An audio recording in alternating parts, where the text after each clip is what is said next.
ایک وظیفہ ہے، بڑا زبردست وظیفہ ہے، جو اس عمل کو کرے گا نا اللہ تعالیٰ اس کو عجیب و غریب مال عطا فرمائیں گے، اور مالی اعتبار سے کبھی بھی وہ پریشان نہیں ہوگا، مالی اعتبار سے کبھی بھی پریشان نہیں ہوگا۔ ایک بزرگ کے پاس میں بیٹھا ہوا تھا، وہ یوں کہہ رہے تھے کہ بیٹا میں نے 35 ملکوں کا سفر کیا، نہ میں نے 1 روپیہ خرچ کیا، نہ 1 روپیے کا کسی سے سوال کیا۔ میں نے کہا حضرت کیا کرتے ہو؟ بولے یہ وظیفہ کرتا ہوں۔ میں نے کہا اچھا۔ میری مدینہ منورہ میں پڑھائی چل رہی تھی، میرے شیخ نے جب میری پڑھائی ختم ہوئی تو ایک ڈائری لے کر آئے، قلم لے کر آئے، مجھے کہا بیٹا لکھ یہ وظیفہ۔ میں نے لکھ لیا، لقمان اور علیہ دے کر اس کو کبھی ناغا نہیں کرے گا، اللہ مالی اعتبار سے کبھی بھی تجھے کسی کا محتاج نہیں کرے۔ علیہ السلام، میں نے لکھ لیا، حضرت نے لکھایا، میں نے لکھ لیا۔ لقمان علیہ السلام، پھر ایک بات کہی تھی کہ لقمان بیٹا علیہ یہ وظیفہ السلام، بڑا زبردست ہے، لیکن بے طلبوں کو مت بتانا، لقمان جس کے اندر علیہ طلب ہو السلام، اور جو اس کی قدردانی کرتے ہو اسی کو بتانا۔ لقمان علیہ السلام۔ پھر میں جب ہمارے یہاں آیا، کچھ لوگ میرے پاس آتے، لقمان مولانا ہم بڑے علیہ پریشان ہیں السلام، مالی اعتبار سے، حالات میں کوئی وظیفہ، تو لقمان الحمدللہ میں یہ وظیفہ بتا علیہ دیتا، السلام، اللہ تعالیٰ ان کو بہت نواز دیتے، عجیب و غریب نواز دیتے، لقمان علیہ اور عجیب و السلام، غریب اس پر تجربہ ہے۔ اور کئی اللہ والوں کو میں نے دیکھا وہ یہی لقمان وظیفہ پڑھتے ہیں۔ علیہ پھر ایک السلام، بار تو میں بڑا تعجب میں رہ گیا کہ یہ وظیفہ کسی لقمان اللہ والے کا، علیہ کسی شیخ السلام، کا بتایا ہوا نہیں ہے۔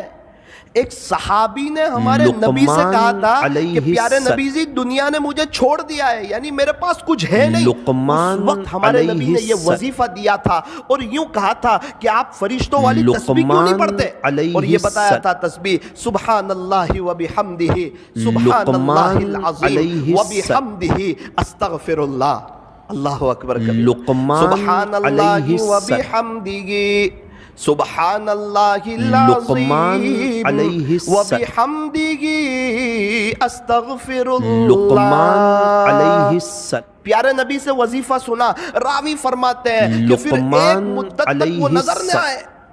جب دوبارہ نظر آئے تو انہوں نے بتایا جس کا لقمان خلاصہ یہ ہے علیہ اللہ نے مجھے السلام، اتنا نواز دیا ہے کہ میں بتا نہیں سکتا۔ یہ عجیب و لقمان غریب وظیفہ ہے۔ علیہ السلام، ایک شخص مجھے کچھ وقت پہلے نوساری میں ایک جگہ ملے، سید تھے، لقمان علیہ السلام، مجھے کہنے لگے مولانا کچھ وقت پہلے آپ ہمارے گھر آئے تھے، آپ نے ایک وظیفہ بتایا تھا، میں نے آپ کو اپنی پریشانی بتائی تھی، آپ لقمان نے ایک وظیفہ علیہ بتایا تھا، السلام، الحمدللہ 2 دن سے میں نے شروع کر دیا ہے۔ لقمان میں نے کہا یار میں نے علیہ بتایا تھا السلام، 3-4 مہینے ہو گئے، آپ نے 2 دن سے شروع کیا۔ لقمان مولانا آپ کو نہیں معلوم، آپ علیہ بتا السلام، رہے تھے پردے کے پیچھے سے میری بیوی یہ وظیفہ سن رہی تھی، لقمان اللہ کی علیہ شان السلام، اس نے پابندی سے کیا، ابھی اس کے 36 لاکھ روپے آ رہے ہیں، تو میں نے بھی شروع کر دیا۔ علیہ السلام، میں نے کہا یار آپ لقمان عجیب آدمی ہو۔ علیہ السلام، لقمان میں نے کہا 36 لاکھ علیہ روپے کہاں سے آ رہے ہیں؟ کہا وہ وارثے کے آ رہے ہیں۔ لقمان علیہ تو میں نے کہا السلام، ابا کو مارنے کی نیت سے تو نہیں پڑھا تھا یہ وظیفہ؟ بولے نہیں، ان لقمان کے ابو کا تو علیہ بہت پہلے السلام، یہ انتقال ہو گیا تھا، لیکن مولانا زمین کا اتنا لقمان خطرناک علیہ مسئلہ تھا السلام، کہ یہ کبھی بھی حل ہونے کا نام لیتا نہیں تھا، اور لقمان ہم لوگ بھی نا علیہ امید ہو السلام، چکے تھے کہ اب یہ مسئلہ جو ہے یہ کبھی بھی حل ہو لقمان سکتا نہیں علیہ ہے، السلام، لیکن میری بیوی نے یقین سے پڑھنا شروع کیا، اللہ کی شان لقمان مسئلہ حل ہوا، علیہ اس کے السلام، 36 لاکھ روپے آ رہے، اور اللہ کا شکر ہے 2 دن سے میں نے بھی شروع کر دیا ہے۔ لقمان علیہ السلام، ہمارے نوساری میں ایک بڑے مالدار شخص لقمان ان کے علیہ پاس میں السلام، بیٹھا ہوا تھا، تو شیخ سے وہ بھی محبت کرتے تھے، مدینہ منورہ کے شیخ سے، تو میں نے ان کو یہ وظیفہ بتا دیا، کہنے لگے نا وہ بڑے آدمی ہیں اور ان کا بتایا ہوا وظیفہ کرنا ہی چاہیے۔ میں نے کہا ان کا بتایا ہوا نہیں، پیارے نبی کا بتایا ہوا ہے، یہ کوئی اللہ والے کا بتایا ہوا نہیں ہے، یہ کوئی تجربہ کرنے کا وظیفہ نہیں ہے، یہ تو عمل کرنے کا وظیفہ ہے۔ اچھا کیا بتایا؟ تو میں نے ان کو بتا دیا۔ 2 دن کے بعد مجھے ملے، کہا بیٹا یہ وظیفہ کبھی چھوڑنے جیسا نہیں ہے۔ میں نے کہا کیوں؟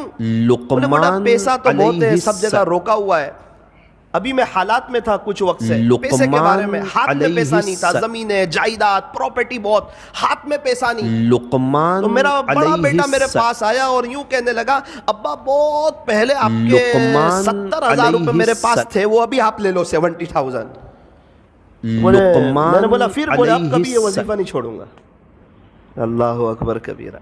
اور شیخ خود فرماتے تھے، میں نے جس کو بھی بتایا، جس نے بھی یقین سے پڑھا بیٹا آج سب کروڑ پتی ہے، اور جس نے بغیر یقین کے پڑھا وہ جہاں تھے آج وہاں کے وہیں ہیں۔ تو میرے عزیزو ایک بات یاد رکھو، یہ وظیفہ جو ہے یہ بڑا زبردست ہے۔ میں نے ایک سوال پوچھا شیخ سے جس پر وہ مجھ سے بڑے ناراض ہوئے، بہت زیادہ ناراض ہوئے، اور مجھے کہا بیٹا تیرے سے مجھے یہ امید کبھی نہیں تھی کہ تو مجھے یہ سوال پوچھے گا۔ میں نے کہا شیخ یہ جو وظیفہ پڑھیں گے 100 مرتبہ تو لقمان علیہ صرف رزق میں برکت ہی ہوگی یا ثواب بھی ملے گا؟ لقمان علیہ السلام ایک مثال سے سمجھایا مجھے کہ 400 روپے کلو کی چائے ہو علیہ السلام اور اس پر 50 روپے کی ڈول کی آفر ہو تو تجھے صرف ڈول ملے گی یا چائے بھی ملے گی؟ میں نے بولا وہ تو چائے ملے گی، ڈول فری میں آ رہی۔ بیٹا اسی طرح جب تو یہ اللہ کا نام لے گا، اللہ کی پاکی بیان کرے گا، اللہ کی حمد بیان کرے گا، صبح صبح اللہ سے معافی مانگے گا، اس کا ثواب تو ملے گا۔ یہ تو صرف اسکیم ہے کہ اللہ اس میں رزق میں اضافہ فرمائے۔ اللہ اکبر علیہ السلام۔ تو آپ کو بھی یہ وظیفہ یہ عاجز بتاتا ہے، طے کرو انشاءاللہ، پابندی سے پڑھیں گے انشاءاللہ، بہت فائدہ ہوگا انشاءاللہ۔ رزق میں صرف پیسہ نہیں آتا، رزق میں بیوی بھی شامل ہے، بچے بھی شامل ہے، رزق میں بہت سی چیزیں شامل ہیں۔ اللہ تعالی ہمارے رزق میں برکتیں عطا فرمائیں گے۔ سبحان اللہ و بحمدہ، سبحان اللہ العظیم و بحمدہ، استغفر اللہ۔ لقمان شیخ نے کہا علیہ بیٹا السلام، لیکن اس کا ایک وقت ہے، اسی وقت پڑھ سکتے ہیں۔ لقمان علیہ السلام، آپ اس کے علاوہ پڑھو گے تو وہ اثر نہیں کرے گا، وہ بات نہیں بنے گی۔ لقمان علیہ میں نے السلام، بولا اچھا اس کا وقت کون سا ہے؟ مجھے کہنے لگے بیٹا فجر کی سنت اور فرض نماز کے درمیان اس کو 100 مرتبہ پڑھنا ہے۔ فجر کی سنت اور فرض نماز کے درمیان اس کو 100 مرتبہ پڑھنا ہے۔ میں نے کہا حضرت اگر اس وقت کوئی نہ پڑھ سکے تو مجھے تعجب سے دیکھنے لگے کہ اس کا اپنا ہی مسئلہ لگ رہا ہے۔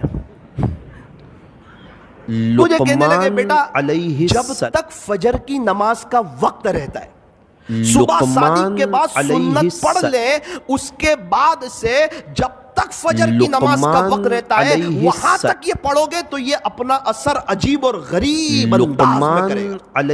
پھر مجھے اپنے مکان پہ لے گئے ایک مرتبہ، بڑے بڑے لوگوں کو دعوت تھی، مجھ چھوٹے کو بھی حضرت نے گن لیا۔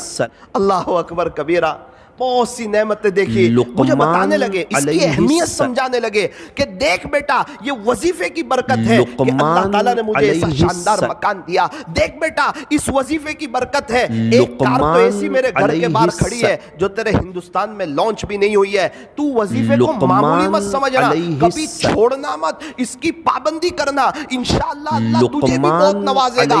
اسی وظیفے کی برکت سے کئی سالوں سے اللہ تعالیٰ نے مجھے عجیب و غریب نوازا ہے، میرے اپنے تعلقات والوں کو بتایا ہے، اور اللہ تعالیٰ نے سب کو نوازا ہے۔ تجربہ کرنے کی ضرورت نہیں ہے، یہ عمل کرنے کی ضرورت ہے، یہ کسی ولی کا بتایا ہوا نہیں ہے، یہ پیارے نبی حضرت محمد الرسول اللہ صلی اللہ علیہ وسلم کا بتایا ہوا ہے۔